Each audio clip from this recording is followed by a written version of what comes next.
Okay, folks, so the law we want to talk about today is Dalton's law of partial pressures.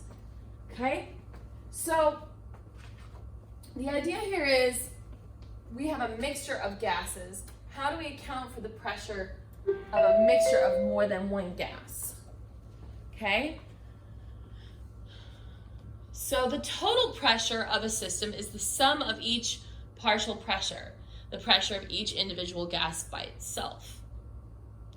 So that gives us the equation: total pressure is equal to the partial pressure of your first gas plus the partial pressure of your second gas plus the partial pressure of your third gas, et cetera, depending on how many gases you have. Okay, this can go on for quite some time. The key to Dalton's law of partial pressure is that the units for each partial pressure must match. Okay, so if your total pressure is in atmospheres and your partial pressures are in torr, you're going to have to convert those pressures, either the total pressure from atmosphere to torr, or you can convert the partial pressures from torr to atmospheres. You can go either way. Usually a question is going to specify which we want you to do. Okay, so let's just do an example of this. It says a container has 104.5 kilopascals of chlorine gas, 78.6 kilopascals of fluorine gas, and 107.1 kilopascals of helium gas. What is the total pressure? Okay, so we have the partial pressure of chlorine gas is equal to 104.5, and our unit there is kilopascal. Then we have 78.6 kilopascals of fluorine gas.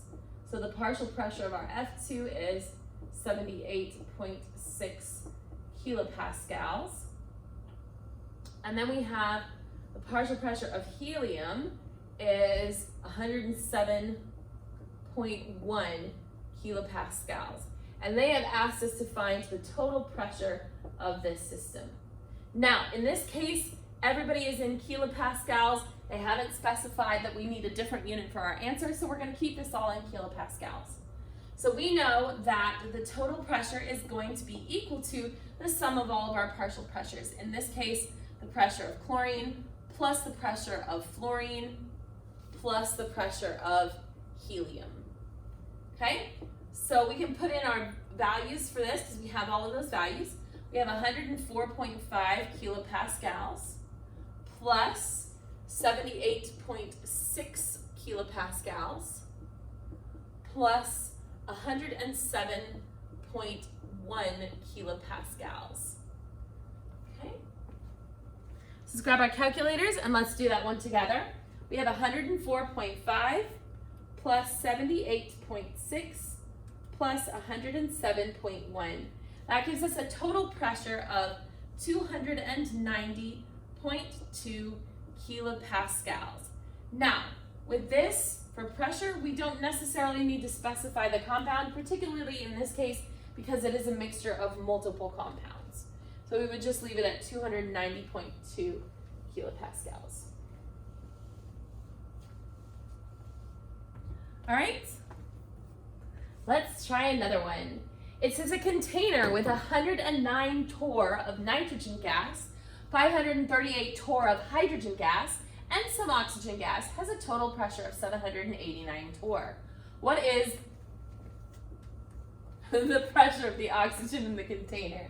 All right, so let's start by identifying our variables. Nitrogen gas has a partial pressure of 109 torr. Hydrogen gas has a partial pressure of 538 torr. It says we have some oxygen gas, but it does not specify what our pressure there is. And then we are told that the total pressure is going to be equal to 789 torr. All right, in this circumstance, this isn't quite as straightforward because we are not solving for the total pressure, we're trying to find one of our partial pressures. So in this case, what we would do is we would say, well, we know that the total pressure is going to be the pressure of the nitrogen plus the pressure of the hydrogen plus the pressure of the oxygen. So we're going to get the oxygen by itself by subtracting these two guys from the other side. So we're going to move these over to the other side. The total pressure minus the pressure of N2 minus the pressure of H2 is going to be equal to the pressure of our O2. So our total pressure was 789 torr minus the partial pressure of nitrogen, which was 109 torr, minus the partial pressure of hydrogen, which was 538 torr. And again, all of our units are in torr, so we're good here. So we have 789 minus 109 minus 538.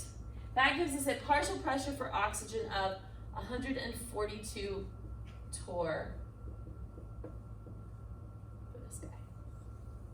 All right, nice and straightforward, simple subtraction. So let's take this up just a notch. Oftentimes, we will have an atmospheric pressure that's given, and one of the units will be different from the other units. So let's take a look at an example like that. A storage tank holding helium gas, argon gas, and neon has a total pressure of 39.6 psi. If the tank has 12.5 psi of helium gas and 798 torr of neon gas, then what is the pressure of the argon gas in psi? All right, so let's start by pulling out our variables. It's telling us that we have a total pressure, so a PT equal to 39.6 psi. It says the tank has a partial pressure of helium equal to 12.5 psi. And here's our problem. Our pressure of neon is 798 torr. They're asking us to find the partial pressure of argon gas, and they want that in psi. Now, this is problematic because our units do not all match. We have psi, psi, psi, but then we also have a torr. So what we're going to do is we are going to use our conversion factors to go from torr to psi on this particular one. So you're going to grab those equalities that we had at the beginning of the unit. We know that for every 760 torr, there are 14.7 psi. So torrs will cancel out, leaving us with psi. All right, so 798 times 14.7 divided by 760 gives me 15.435. I'm going to round that to the 3 sig figs that we started with. 15.4 psi for our partial pressure of neon. Now, we are not solving for PT, we are solving for the partial pressure of argon. So we're going to take the total pressure is equal to the pressure of helium plus the pressure of neon plus the pressure of argon. We're trying to solve for this guy here. So our partial pressure of argon is going to be the total pressure minus the pressure of helium minus the pressure of neon. Total pressure they gave us was 39.6 psi minus the pressure of helium, which was 12.5 psi, minus the partial pressure of neon, which we calculated to be 15.4 psi. So we have 39.6 minus 12.5 minus 15.4. That gives us a partial pressure of argon equal to 11.7 psi.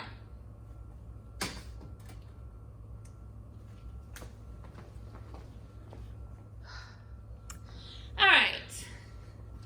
So why is this particularly important? When do we particularly use this? Well, oftentimes it is the best way to collect a gas is by doing it by water displacement, like is shown here. So here's my reaction. It's producing gaseous bubbles. They go through this tube into this trough of water, and we bubble them up into a test tube full of water. As the gas collects, the water level goes down, the gas fills up this test tube, okay? The problem with this is that when you do this, the water itself also creates pressure. You have above the water in the liquid phase, you also have a little bit of water in the gas phase that is creating a partial pressure of water. So to find the pressure of your collected gas, you're going to take the total pressure or the atmospheric pressure of the system, and you're going to subtract the partial pressure of water at that temperature. Please remember that this is temperature dependent, so your partial pressure of water, you have to actually look at a chart of the partial pressures of water at specific temperatures and make sure that you get the correct partial pressure for water. Also, the total pressure is going to be your barometric pressure or the pressure of the room.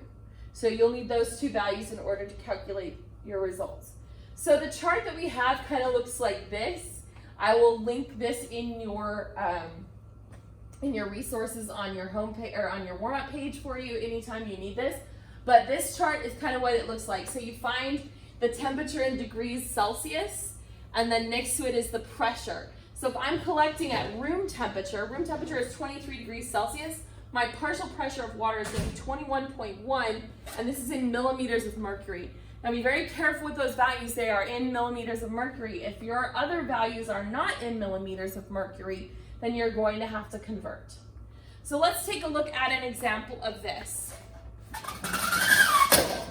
It says zinc metal was reacted with hydrochloric acid in order to generate hydrogen gas. The barometric pressure during the experiment was 745 millimeters of mercury, and the temperature was 22 degrees Celsius. What is the pressure in millimeters of mercury of the dry hydrogen gas?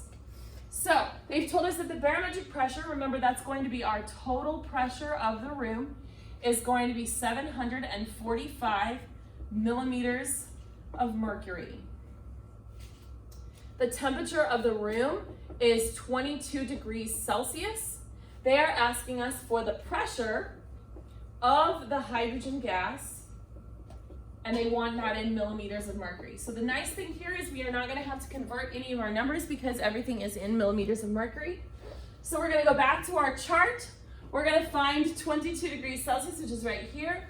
Our partial pressure of water at that temperature is, at 22 is 19.8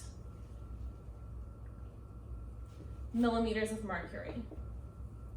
Okay? So then we have our equation that the total pressure is going to be equal to the partial pressure of our hydrogen gas plus the partial pressure of our water. We know the partial pressure of water, we know the total pressure, we're trying to solve for this. So the partial pressure of our hydrogen is going to be equal to the total pressure minus the pressure of the water. Our total pressure was 745 millimeters of mercury. Our partial pressure of water at this temperature is 19.8 millimeters of mercury. So when we subtract those two values, 745 minus 19.8, that gives us a partial pressure of our hydrogen gas at 725.2 millimeters of mercury.